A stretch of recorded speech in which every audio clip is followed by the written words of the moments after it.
Hey friends, welcome to the second season of So, What Makes You Come Alive podcast, inspiring conversations with everyday humans like you about what lights them up.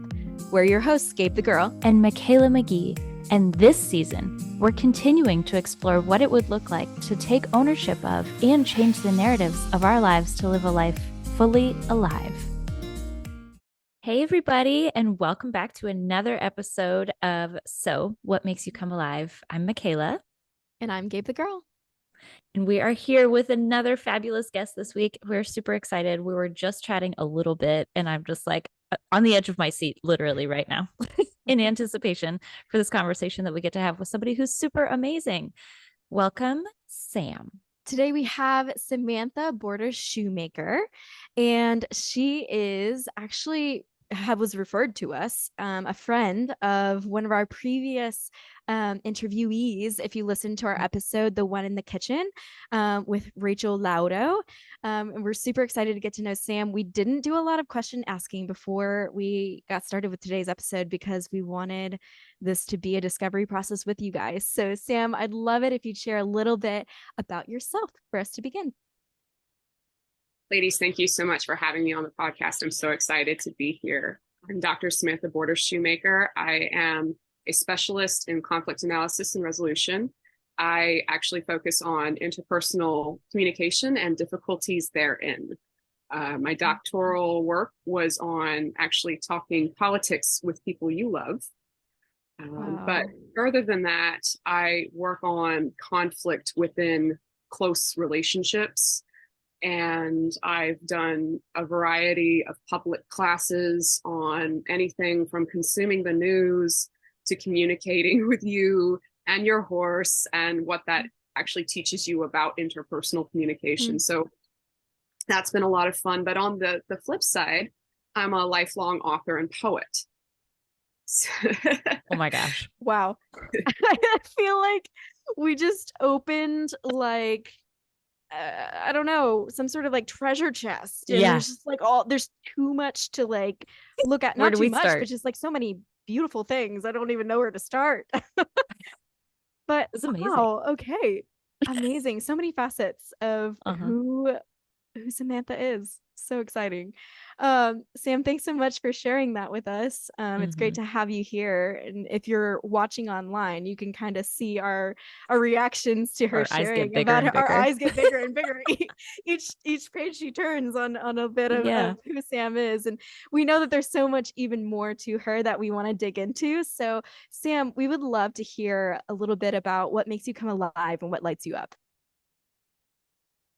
I will tell you that truly and honestly, what lights me up, what really makes me come alive is helping people through the power of words.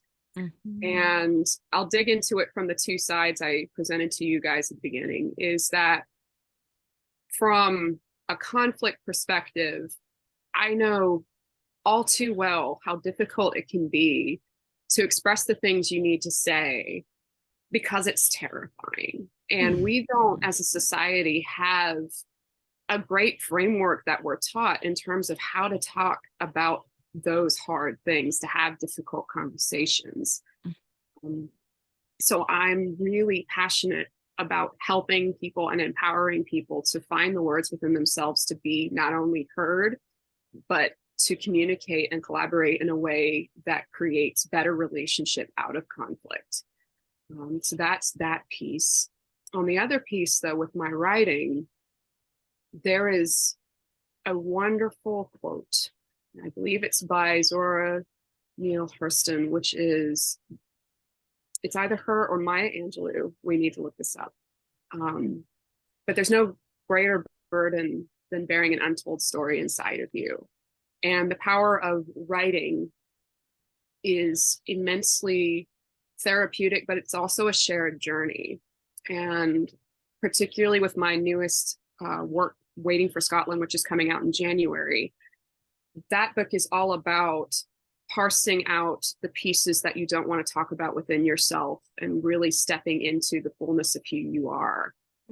So in my mind, the writing helps because it shows the way in which someone can start approaching that personally. And with the conflict, I can actually give you the tools to do that. Yes. Holy I feel moly. like You were speaking like straight to my soul. There's part of me that's like, where were you like 10 years ago when I desperately needed that? same. Golly, Ned. Yeah, Oh I did look it up. It gosh. is Maya Angelou, by the way.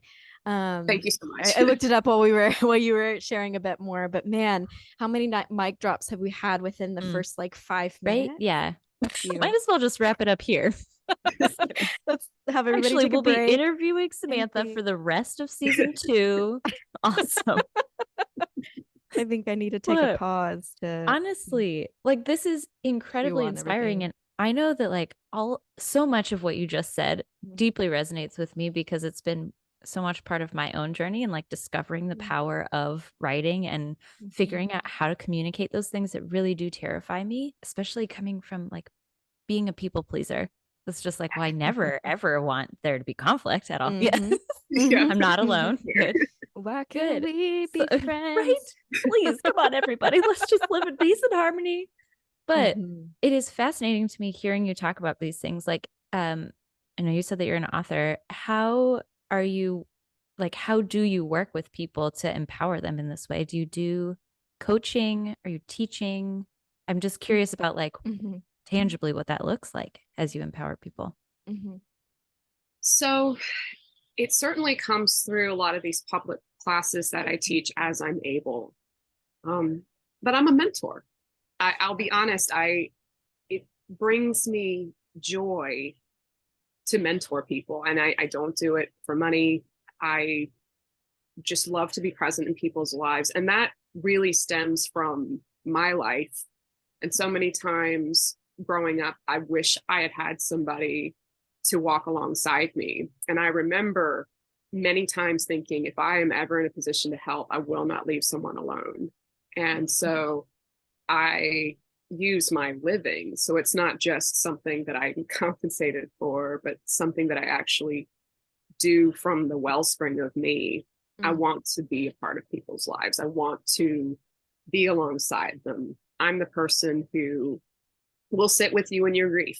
The messy doesn't bother me. What bothers me is when we arrive in life at these moments of great darkness, of great hurt, and people think that I cannot touch. Mm, And Mhm. I can't be that person. I'll Mhm. dive right in. Yeah. And that comes with ramifications and things that I need to keep in mind for myself. But what I try to Mhm. do is both give of the wellspring of myself, but also model self-care in the process. So really the Yeah. writing is a great outlet for that because the writing is both for me and for others. yeah. And the teaching is my gift. It's Mm, something I just want to give. Amazing. Ah, I okay. mean, So many things. So many things to comment on. right. But I love how you shared that this makes you come alive in a way that you're like, I don't care if this is something I'm getting paid for necessarily, but this is who I am. This is what I'm giving back to the people around me. This is I'm fully alive when I see that, I'm able to be there in that space with that person, but also that that in order to be fully alive in that, you also have to tend to yourself and model that. That is an essential part that I think we all often forget. I mean, I think I grew up in a mindset that was like, I don't have needs. Everybody else has needs. I can be there for everybody else's needs, and then you end up on empty, Yeah. or you're burning the candle at both ends, and you don't even realize it till later, and you're unable to be there in the capacity that you want to be there for others. Hmm. So I really love that you pointed that out. Yeah. And also, I love that you use the word gift. Like, this is your Mhm. gift to the world, is to Yeah. be a mentor to others, to be an inspiration to others, to really impact and empower other Mhm. people in this way while keeping yourself in check. Like this also is Mhm. beneficial for you as these people are coming into your life and you get to impact them. It still is, I don't know. I love that it's like it goes both ways. It's mutually Yeah. beneficial. And that's what happens when we really do live from that place of fullness of purpose of sharing our gift with the world. And I think that this is also a great point to bring up to our listeners too, that like, what is it that really drives you, whether you get paid for that or not? Like, what is it that brings you most meaning and joy and is actually good for you too? Like the way that you describe how you get to mentor and empower and be part of people's lives in this way is like, we all get to do that, you know? There doesn't have to be a job out there that is that. You can create a job, probably, you know? But you might as well just start somewhere. Follow what lights you up. I love it. How did you arrive? Oh, I'm sorry. You can go ahead. Go on, go on. I was going to say, how did you arrive at the place where you realized that this is what you wanted to do? That is a wonderful question. In some way, it has always been there. And I definitely was raised in an environment where everybody else had needs, but I didn't. And I always enjoyed it, but the drive for balance definitely came when I was older and I realized that I had nothing to give, that I only gave, and that it was actually painful to ask for help. And I, it springs from, because in that kind of environment, we're talking about an environment that actually fosters a very unhealthy view of who you are, what your role is in the family unit, in your friendship, in your social circle, but also what I learned growing older, meeting new people with all of these travels that I did. I've lived in several different countries, traveled to over 21 countries, and, really richly lived. And what I realized in meeting so many people and sharing and talking and being in communion with so many different people is that I had to start thinking about me. And I actually at one point had a therapist as I was actually further along in my journey than it would seem. My therapist said, what about you? We're talking about all these other things. What are you doing for you? And I'm like, oh, me, and I'm fine. And she's like, I see, no, let's not do that. Let's not do that, because you're doing this great work and you're not feeding back into yourself, which is a type of self-destruction. What are you going to do about that? And I dived into the things that inspired me originally, which is my faith. I'm a practicing Christian. I am deeply inspired by so many people throughout history and in my life. And I myself had wonderful people who stepped in at various parts of my life when I needed them. And they weren't there for long, but they knew in that capacity that I needed the help, that I needed the leg up. And what I saw in them, even in the whole of their person, both lovely and not so lovely, is that they gave to me the gift of knowing that I could get help, that I could get support.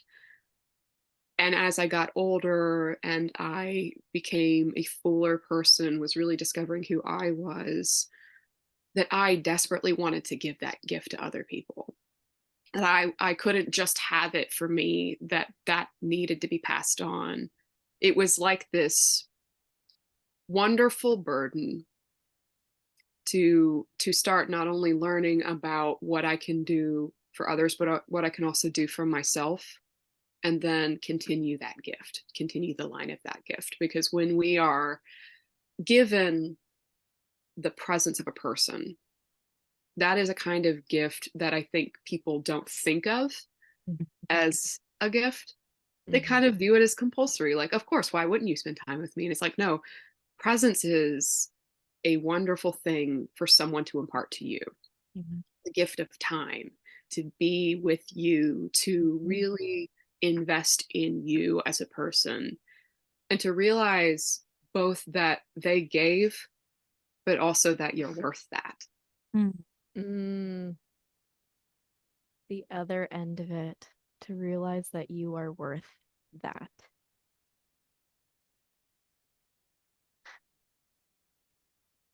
This is so good. Uh-huh. I mean, I could just sit and listen to you all day long. I appreciate that. Like, I know. I'm actually not joking though.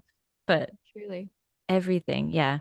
I truly feel like you are just speaking straight to my heart, and I sure hope that, our listeners feel the same way. I don't doubt that. I know that your message is for the masses, and everything that you're saying, like on some level, probably most people can totally resonate with. Like as a society, Yeah. we've really struggled with this for I don't know how many generations, but like here we are. And now with technology and just thinking like somebody's undivided attention now feels like a gift, you know? Oh yeah. With no phone, with no TV on, with no anything else to possibly distract them. And it's uncomfortable for a lot of people to sit in that undivided attention, but also like what a freaking gift to get that and to be present. Oh my gosh. So you kind of Mhm. already spoke to this, but I'd be curious to know like what inspires you to live a life fully alive, full of this kind of intention. I will be honest. Memento mori. All men must die. Mm. And that weighs on me because I've asked myself for most of my life, what will I do with my one shot? Mm. What does that mean? And I couldn't bear the thought that I would live one life and not have something to give back, not have something to leave, not have something to make this world better. And I truly believe that change for anything begins and ends with you as a person. And I can't ask for a better society when I myself am not willing to change. Mm. Mhm. And I cannot ask people to step into courage and to say the things that they need to say if I can't do it. Mhm. And in the same way, if I want to inspire others to live a great and full life, I too must step into that and to not only value what I can give to them, but also what I can live for myself and to really make the most of what I have because I understand the finality, the finite nature of this one life that we have through my autoimmune disease and Mm. near death experience. And I was just like, I I know there's an end to this road, so I need Yeah. to take my time and do something with it to plant seeds and to cultivate those seeds rather than just thinking about like, oh, I've got one life to live, I better Mm. crash and burn. It's like, how about we live life to the fullest Mm. and not only live brilliantly but also leave something for others to have when I'm gone. Mhm. Yeah. Yeah. When we realize our finiteness, when we realize that things are temporal, I mean, there are multiple times in my life where I look around and I'm like, this will never happen again the way that it's happening right now. And that in me makes me sad. Kind of like I'm hearing from you. It's like this is going to pass. My time here will pass, but there's something also very beautiful. And then you feel the responsibility to that acknowledgement of your own finiteness of that things are temporal, but we also have great gifts within us to Mm. share with the world. And like you said, I love that you brought up that you yourself are responsible for what role you will play in society and helping to call other people up and into living from a place where they are fully alive. You also are needing to be a representative of that. um Amazing. Mm-hmm. Yeah. I do think there's just so much power in this idea of leaving a legacy. And uh, honestly, sometimes it's kind of overwhelming for me because I'm like, what impact could I possibly make? I'm just one person. But on the flip side, nothing changes if nothing changes. And it has to start with me. Like, if I want to see that impact, if I want to see that legacy, I have to be willing to do it. And it's been amazing personally to actually be conscious of that, because then I start to see the ripple effect that's happening now. Like I don't have to wait for a legacy after I die. I see that I now get to inspire other people because of my decisions of these are the changes that I would like to see in this lifetime and beyond. So here we go. I'm going to just figure it out. I'm going to like take one tiny baby step and see where it goes and see where it leads me. And it's actually brought some really incredible people into my life, because now I'm like, wait, this is the way that I want to be living. And there's actually other people already doing these things. And how amazing is that? Like, we get to be in community. Anyway, that totally got derailed, but I think there's a lot more power that we hold than we realize sometimes. Yeah, absolutely. And I think being present, I think there's a very powerful act in just being present, in being present to yourself and being present with others and being present with this moment. So kind of a small tangent, but it's relevant, I promise, is that so I work with feral horses, and one of the most important elements of that, which really shocked me, was the element of being totally present and totally focused on that moment. That when I work with them, I have to get in a zone where I start thinking about my body. I start thinking about my heartbeat, because they can detect your heartbeat from 4 feet away.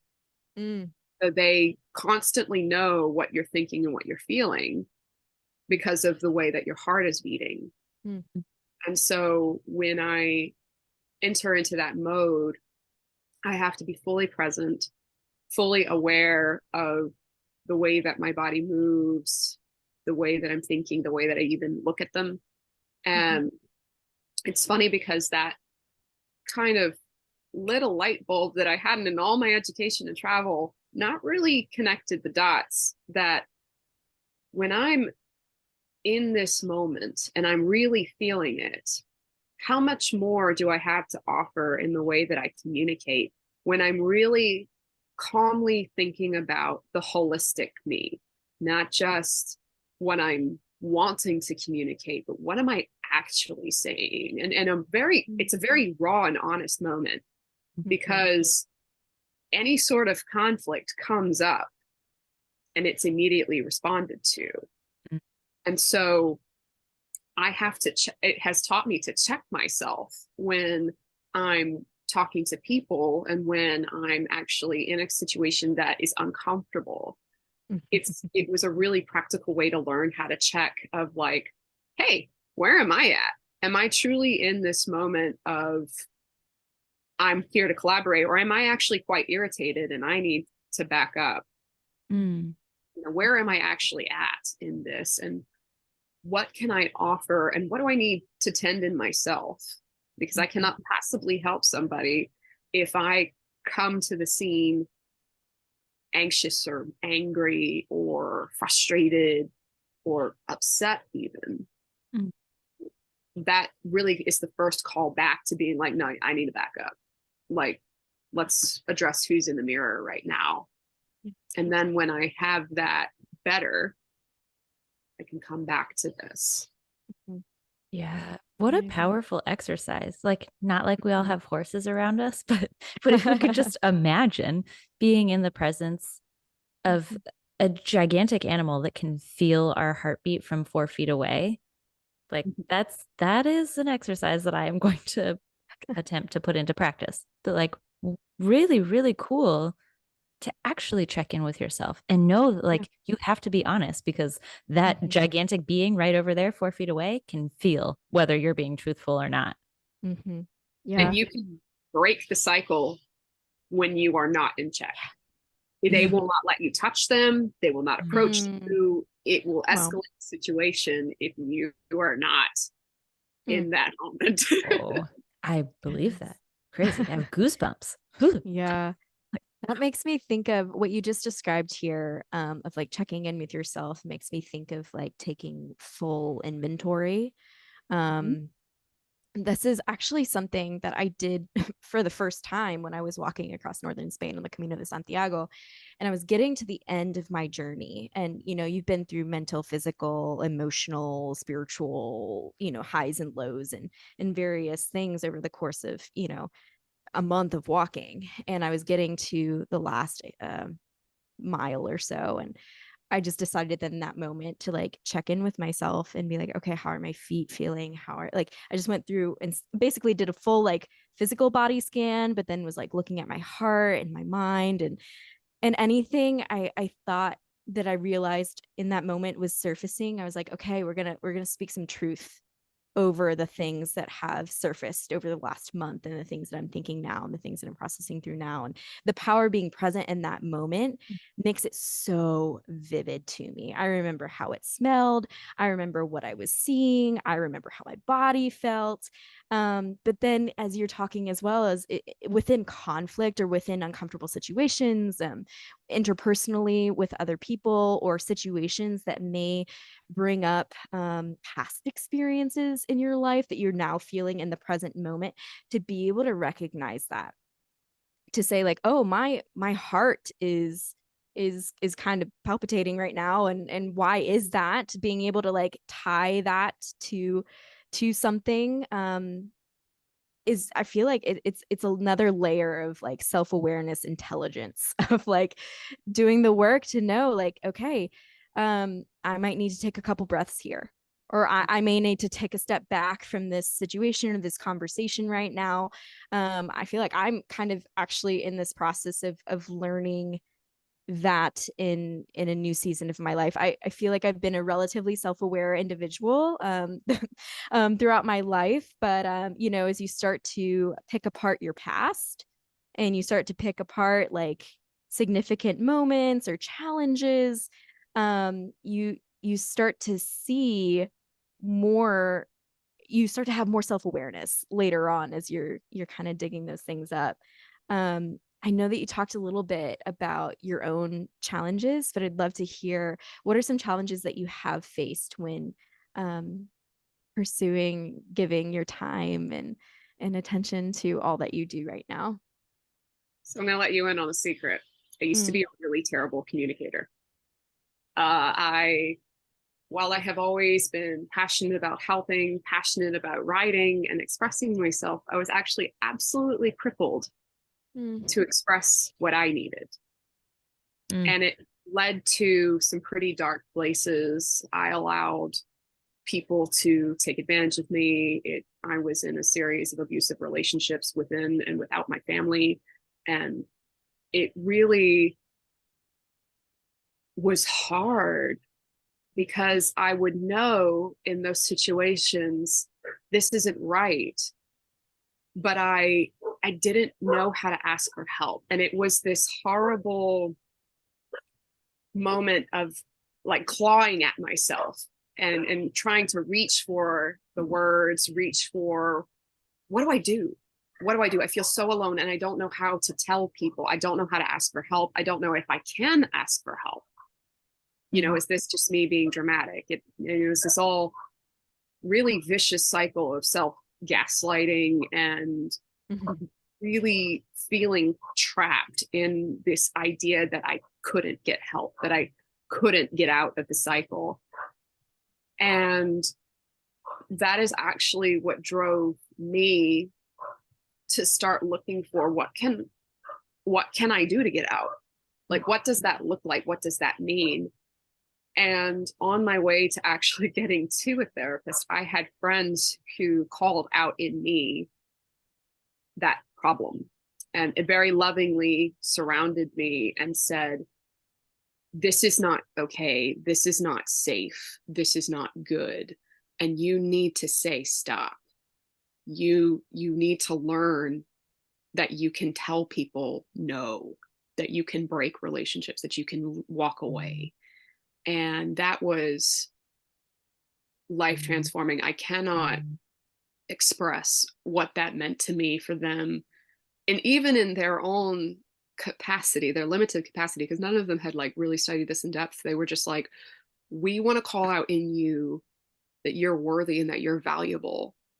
and that you deserve something different.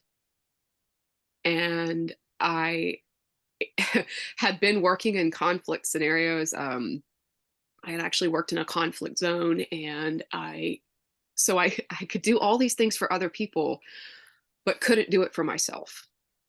So I Mm. really deeply understand that struggle of people pleasing, is that I just couldn't do it for me. And when I started learning conflict skills for other people, I started realizing that I should be using this for myself.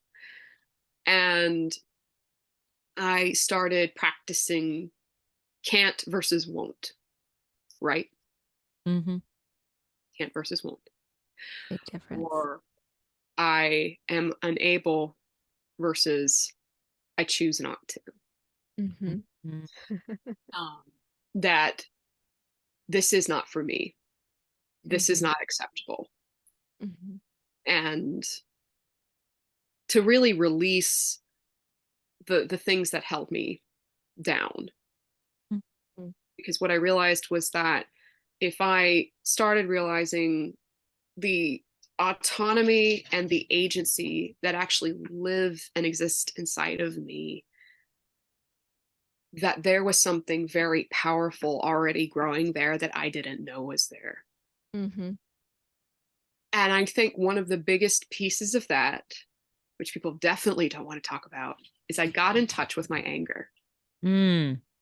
I, in learning how to communicate in conflict, I had to confront the anger that I had pushed so deep and dark. And I had to say to it, I acknowledge that you're there. And it Mm-hmm. was the thing that I had been so afraid of for so many years, was that this anger would consume me, and that it would harm people, that it would harm in the way that I was harmed.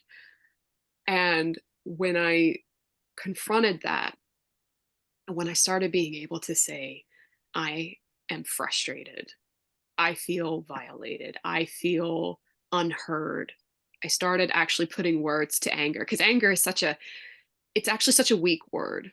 Anger doesn't Mm-hmm. mean much. Yeah. But you know what means more? I'm frustrated. Yeah. It means more to say I'm uncomfortable, even. Mm-hmm. And so leaning into that power really helped me realize that as much as I wanted to help other people, I can't possibly do that fully if I didn't do it for myself. So it really called me into a place of, you need to advocate for yourself. You need to be able to speak on your own behalf. Because I Mm-hmm. could do things like have a gun pointed in my face at one point, and I could be calm for that because I was doing it for somebody else. Someone else was being harassed. And like I could do that. Wait, this actually happened? This has actually happened. Yikes. Yeah. Holy moly. Um it was it's a long story, but it was an intimidation tactic. I was in this conflict zone.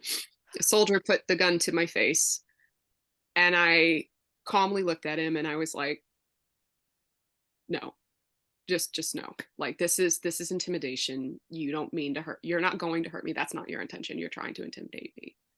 Mm. I called his bluff and he put it down. Wow. Oh And my gosh. um which again, I could do that for other people. Mm. Couldn't Mm-hmm. do that for me Sure. though. Yeah. Mm-hmm. And I was very much in this self-awareness journey, like that contrast hit me real hard. Yeah. And so I was Mm. like, there is space for me too.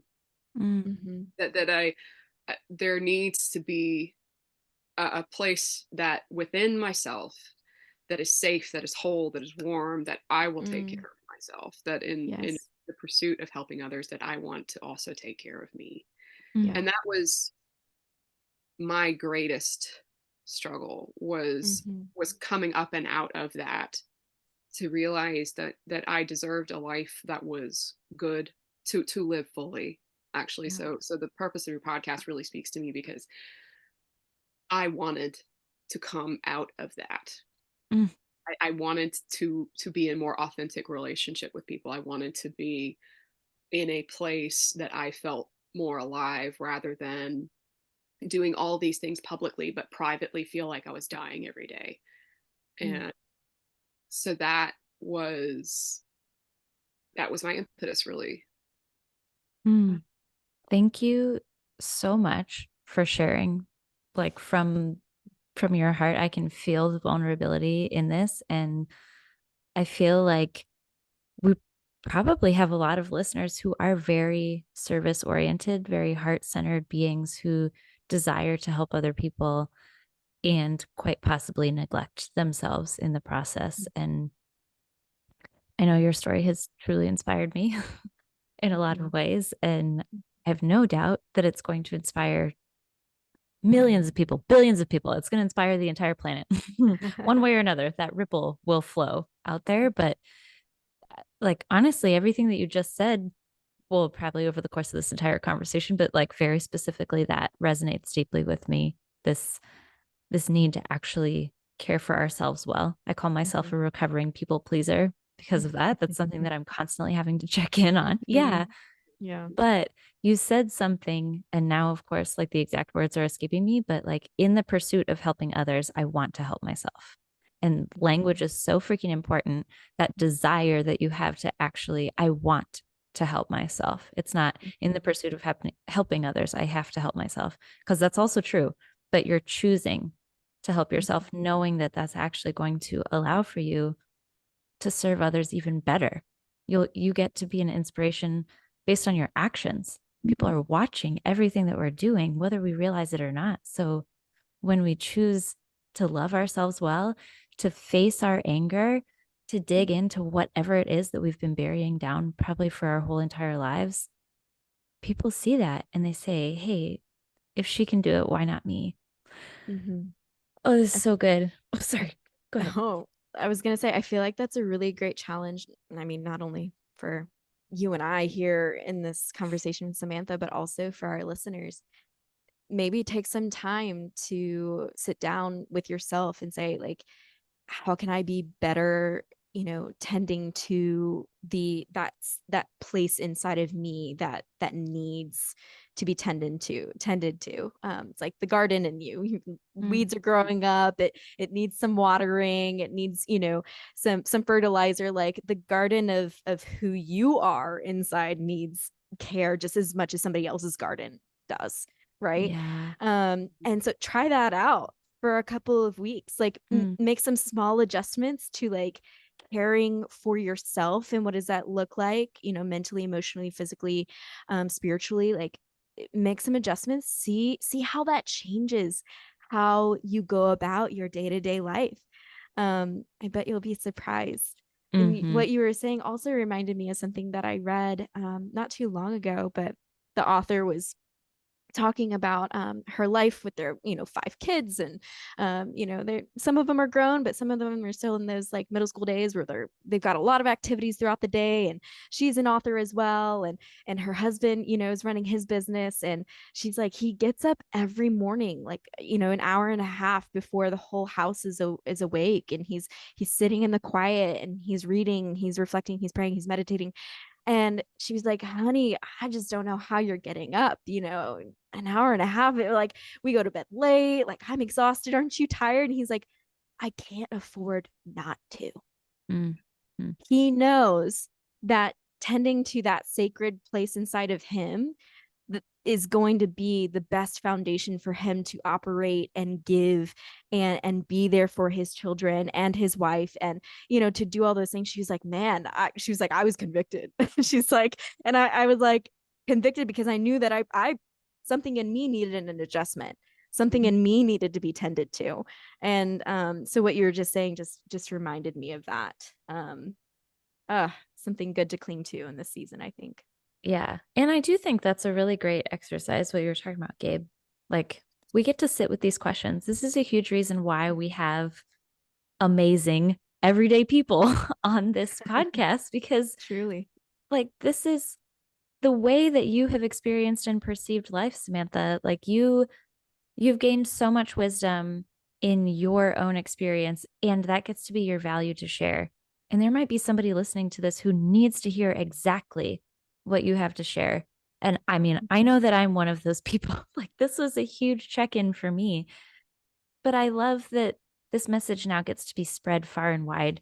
And what if, our dozens slash hundreds or maybe thousands, millions of followers, listeners, whatever, someday, what if every single one of those people started asking themselves these questions with intention? Like, this is the beauty of the ripple effect. But on that note, you've already given so many golden nuggets. Like, I just feel like this whole entire episode has just been like boom, boom, boom, one nugget after the next. But do you have like one final piece of encouragement or wisdom nugget that you can give to anybody who is desiring to pursue a life that really lights them up, that is fully alive?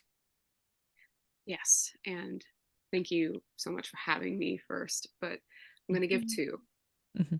The first thing I'm going to give is a check-in that I actually give to not only myself, but other people when we're working with these wild horses. I say, how's your heart? And that's practical in that moment because I'm asking, where's your heartbeat at? You need to do the physical check-in. But on a deeper level, what I'm really asking is, where can you be honest with yourself today? And I invite you to start that process of, how is your heart? And what is your heart needing in this moment to address? And if it's in a place of abundance, then abundantly be. And if it's in a place of need, address that. And so it's simple to say, it's a hard practice to start, but it's completely worth it of that process of checking in. That's the first piece. The second piece is one of the final poems in my new book, Waiting for Scotland. There are many people I was supposed to be, and many people I tried to be.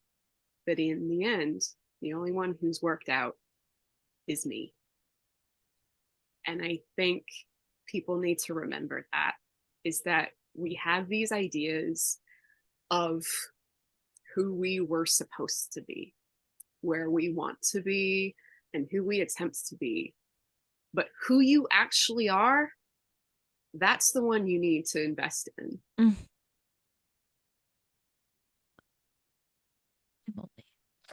Well, if you guys aren't crying, I think Mikaela and I are both crying. It's okay. Well, really, holy cow. Yeah, that definitely brings up a lot of stuff.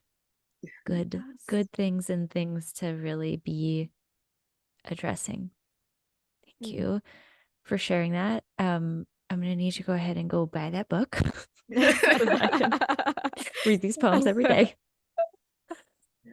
Sending a big hug to everybody. We talked about a lot in this episode, and I definitely don't pretend that I'm not intense, but I really hope everybody who's been listening and you too, like, feel that love is always near you, that it may feel very dark and very isolating, but that love cannot be kept from you. And so I'm sending everybody a massive hug and just telling you, like, holiday season can be really hard and that it's okay. It's okay. I love this. Thank you. I received that. So pass it on to everybody else. Same. Yeah. Likewise. Wow. Thank you so much, Samantha. I'm kind of left speechless in many different areas, but in the best way possible. There's so much of what you've shared today that resonates deeply with me and Mikaela both. I think we'll be talking through some of these things that you mentioned and in your story for quite a while, and can't wait to hear from our listeners as well. And yeah, we're so glad that Rachel recommended that you seek us out and that you were able to be here today. Thank you so much for having me, giving me your time. Yeah. This was a gift. Thank you for giving us your time. Not a problem. And for everybody who's listening, if you would like to connect with Samantha, Dr. Sam, doctor, yes, your doctorate. Yes, Dr. Sam. If you would like to connect with her, we're going to make sure that her connection details are in our social media so that you can reach out to her. Definitely try to go check out some of the things that she's written. I know I'm going to be hopping on the internet here in a bit to see what's out there, what I can get my hands on, being that I live in Spain. Yeah, if you have any questions for her or for us, or you just want to share how this episode spoke to you today, please feel free to drop a comment in one of our social media channels, and or just send us an email to thrivefullyalive@gmail.com. And we look forward to hearing from you. If you have any friends or family that might be interested in getting on the podcast and sharing what lights them up and makes them come alive, we'd love to connect with them. Feel free to send them our way. And until next time, I'm Gabe the Girl. And I'm Mikaela. See you guys next week. We'll see you next week. Thanks for tuning in to So What Makes You Come Alive. We're so inspired by the conversations we get to have with everyday humans about what lights them up and how to love the story they're living. We hope that you feel just as inspired too. Interested in getting in on the inspiration? Click the link in our Instagram bio @ThriveFullyAlive and select the option for The One About You. Be our guest. Remember to tune in each week for a new episode where we explore what it looks like to get back to living our best story, where we hope that your favorite story becomes your own.